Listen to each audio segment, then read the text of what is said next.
काय बोललो कसं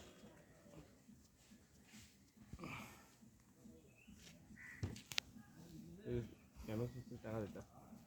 পয়সা নেই পড়ে না একটা গান শোনা গান শুনে লাভ কি শোনা আমার একটু আনন্দ পাই কিন্তু লাভ লস না আনন্দ পাওয়ার দরকার নেই তাহলে তুই গাড়ি দিকে না না না কি জন্য হ্যাঁ কি জন্য এটা তো তোমার গাড়ি তুমি